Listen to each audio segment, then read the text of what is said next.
Hallo und willkommen in meiner Schmiede. Die Hochelfenarmee besteht bis jetzt fast ausschließlich aus Spezialisten, wenn man mal von den Bogenschützen absieht. Weiße Löwen, Schwertmeister und Silberhelme sind ja nicht gerade Standardeinheiten, die die Ränge füllen, sondern schon was Elitäreres. Zeit also, das Ganze zu ändern, und zwar mit der Truppe Speerträger, die ihr hier seht.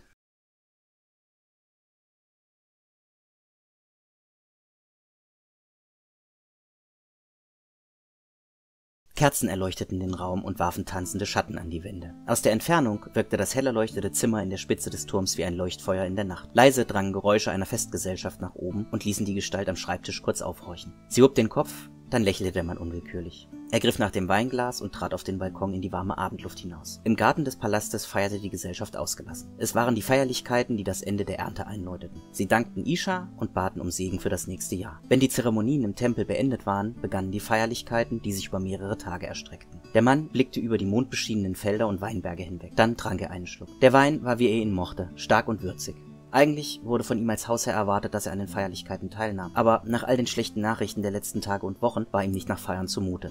Sein Sohn wäre ein würdiger Vertreter.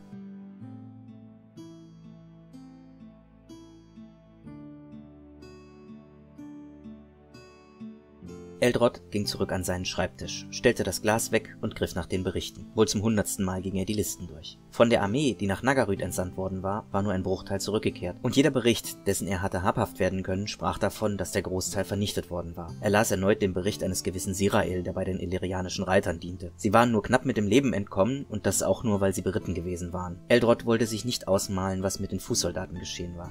Nein, ihm war wirklich nicht nach Feiern zumute. So viele Krieger verloren wegen der Dummheit und Arroganz eines Mannes. Wegen seiner Erfahrung als Heerführer hatte man Eldrod den Befehl über die Expeditionsarmee anvertraut, die entsandt worden war, als die Nachrichten einer gelandeten Drohi-Armee den Hof des Phönixkönigs erreicht hatten. Es war vielleicht nicht das größte Heer, welches er je kommandiert hatte, aber es waren einige tausend Krieger gewesen, von denen vielleicht ein paar hundert nach Hause gekommen waren. Er schlug mit der Faust auf den Tisch, sodass das Weinglas beinahe umkippte. Dieser verfluchte Ain Sadach ließ ihm wieder durch den Kopf. Sadach hatte bereits seit Jahren versucht, sich einen Namen am Königshof zu machen. Auf dem politischen Parkett war er ein Meister, ein guter Redner, gebildet und von hoher Geburt. Er konnte auf eine lange Reihe von ruhmreichen Ahnen zurückblicken. Botschafter, Baumeister, Feldherrn und Entdecker. Aber es war genau diese Abstammung, die ihm zu Kopf gestiegen war, und Ain Sadach glaubte sogar besser als seine Vorfahren zu sein. Kurz vor der Schlacht war er aufgetaucht und hatte Eldrod seines Kommandos enthoben. Sadach, der zwar ein geschickter Politiker war, hatte sich als unfähiger Feldherr erwiesen. Die Schattenkrieger, die Eldrod für den Schutz der verwundbaren Flanken der Armee eingeteilt hatte Ain Sadach abgezogen und fortgeschickt. Solche Jammergestalten bräuchte er nicht, um eine Schlacht zu gewinnen. Eldrod mit seinen Truppen wurde in die Reserve befohlen und hatte sich widerstrebend den Befehlen des Hofes gebeugt. Er hatte seine Soldaten vom Schlachtfeld in die Reserve geführt, und sie hatten auf Befehle gewartet, die nie kommen sollten. Sie hörten den Schlachtlärm, das Geschrei, die magischen Entladungen, als sich Magier duellierten. Schließlich hatte er Hufschlag gehört und ein Pferd kam auf sie zugaloppiert. Zuerst hatte Eldrod gedacht, dass ein Bote käme, um sie endlich in die Kämpfe eingreifen zu lassen. Dann war Ain Sadach an der Spitze seines Stabes an ihnen vorbeigaloppiert. Sofort hatte er den Befehl zum Vorrücken gegeben, und Eldrods Krieger waren auf das Schlachtfeld marschiert. Aber zu diesem Zeitpunkt war es bereits zu spät gewesen. Die Armee hatte sich in Auflösung befunden, die Soldaten zogen sich teilweise geordnet zurück, andere rannten einfach davon, überwältigt von der Blutlust der Dunkelelfen. Mit seinen Hauptleuten hatte Eldrod versucht, das Schlimmste zu verhindern. Eine Auffangstellung gebildet, die Krieger gesammelt, und so konnten sie sich Schritt für Schritt von ihrem Gegner lösen. Den höchsten Preis hatten die Einheiten gezahlt, die im ersten Treffen und später dann in der Nachhut waren. Die Schwertmeister von Hoeth, die Weißen Löwen und die Silberhelme, die sich todesmutig den Echsenrittern der Drohi entgegengeworfen hatten. Von ihnen war keiner zurückgekommen, genauso wie viele Speerträger und Bogenschützen. Es klopfte an der Tür. Eldrod sah von den Schriftrollen auf. »Herein«, rief er. Ein Diener kam herein. »Verzeiht, Herr, ich weiß, ihr wollt nicht gestört werden, aber soeben kam diese Botschaft an.« Der Mann hielt ihm den winzigen Behälter hin. »Ich habe immer gedacht, Tauben fliegen nicht bei Nacht«, sagte er und öffnete den Metallzylinder. »Es war keine Taube, Herr, es war ein Falke.« Eldrod sah den Diener an und dachte nach. Konnte es etwa sein? Er entrollte eine kleine Schriftrolle und las die wenigen Zeilen. »Ist das Tier noch hier?« »Ja, Herr. Meines Wissens nach befindet er sich immer noch in der Obhut eures Falkners.« Eldrod nickte. »Er soll mir den Vogel bringen. Ich will ihn sehen.« Der Diener verneigte sich. »Sehr wohl, Herr.« Eldrod las den kurzen Brief erneut. Die Handschrift sah wie Kirantalas aus. Aber konnte es wahr sein, was er hier schrieb? Dass sich eine Streitmacht in Nagarüt sammelte? Genaueres hatte er nicht geschrieben, aber das passte zu ihm. Dann erinnerte er sich an etwas. Wenn diese Nachricht keine Fälschung war, dann hätte Kirantalas sein Zeichen auf dem Pergament hinterlassen. Er zog einen Kerzenleuchter dichter heran und hielt das kleine Schriftstück vor die Flamme. Dann wartete er. Erst geschah nichts. Aber es dauerte nicht lang, bis das Siegel des Hauses Ianti erschien. Jetzt bestanden keine Zweifel mehr, von wem die Nachricht kam. Wieder und wieder las er die wenigen Zeilen, in der Hoffnung, einen Hinweis darauf zu finden, was sein Freund vorhatte. Dann fiel ihm ein kleiner, unregelmäßiger Rahmen an der Ober- und Unterkante des Pergaments auf. Wenn man den Brief einfach nur las, fiel er nicht weiter auf.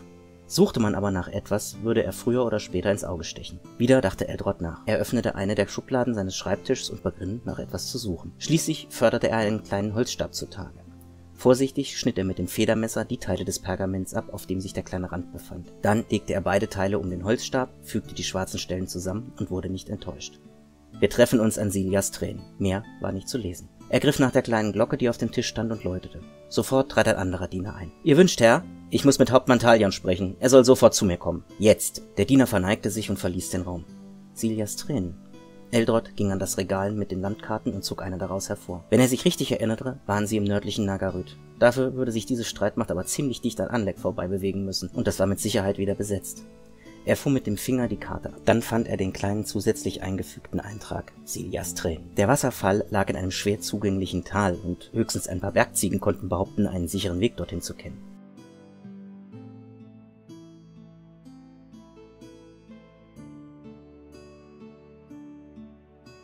Ein Klopfen riss ihn aus seinen Gedanken.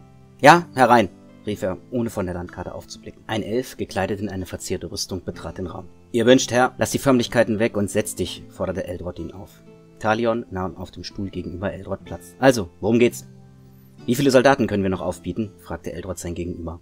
Talion sah ihn erstaunt an. »Wir könnten 1 oder mit Glück 2 Regimenter Speerträger ausstatten. Vielleicht noch ein paar leichte Reiter als Kundschafter, aber eher weniger als das. Wenn du deine gesamte Hausmacht aufbietest, kriegen wir auch eine Handvoll Ritter zusammen. Aber warum fragst du? Lies das hier«, forderte Eldrod ihn auf. Talion nahm die kleine Rolle in die Hand und las sie. »Silias Tränen? Wo soll das denn sein?« »Hier«, Eldrod wies auf die Karte. »Es liegt weit nördlich von Anlek in den Bergen. Ein kleines Tal, schwer zu finden und noch schwerer zugänglich. Mit ein paar entschlossenen Männern kann man es in eine wahre Festung verwandeln.« »Was, wenn es eine Falle ist?« »Das glaube ich nicht. Der Wasserfall und das Tal haben keinen Namen, der irgendwo verzeichnet ist. Außerdem ist das Siegel unten falsch herum in das Pergament gedrückt worden. Chirantalos und ich haben dies immer verwendet, um den anderen wissen zu lassen, dass die Nachricht auch wirklich echt ist.« Talion nickte. »Könnte es nicht doch gefälscht sein? Unter Folter? Ich meine...« »Nein. Silia war der Name von Chirantalas Frau. Sie liebte auf jeden Fall dieses Tal, und deswegen hat er den Wasserfall nach ihr benannt.« Talion blickte seinen Freund und Dienstherrn an. »Ich werde alles in die Wege leiten.« Eldrod nickte. »Sehr gut, bitte sei diskret. Ich möchte nicht, dass das Fest gestört wird. Lass Schreiber kommen, die die Nachricht vorbereiten. Die Boten müssen noch heute Nacht aufbrechen. Ich will, dass alle Krieger spätestens in einer Woche auf dem Marsch sind. Wir treffen uns nördlich des Velarius an der Furt am alten Wachturm. Um die Ritter kümmere ich mich selber.« Talion stand auf und verbeugte sich. »Ich lasse alles vorbereiten. Wann brechen wir auf?« »In 2 Tagen müssen wir abmarschbereit sein. Wir werden auch die Jäger mitnehmen. So haben wir Kundschafter und die Versorgung wird etwas einfacher.« Talion verbeugte sich erneut und verließ den Raum. Eldrod griff nach seinem Weinglas und ging wieder ans Fenster. Da hatte es dieser alte Strauchdieb doch tatsächlich geschafft, die Versprengten zu sammeln, dachte er. Er nahm einen tiefen Zug aus seinem Glas und blickte wieder über die mondbeschienene Landschaft. Groß würde die Streitmacht nicht sein, die er nach Norden führte. 1 oder 2 Einheiten Speerträger war nicht viel. Bogenschützen konnten sie vielleicht noch ausheben. Auch die Jäger würden dazu zählen. Doch auch die Zahl würde nicht groß sein. Zusätzlich die Ritter seiner Hausmacht. Aber auch das waren nicht mehr als 10, 20, wenn sie die Knappen mitrechnen würden. Besser als nichts war es allemal. Sie würden einfach das Beste aus dem machen, was sie hatten.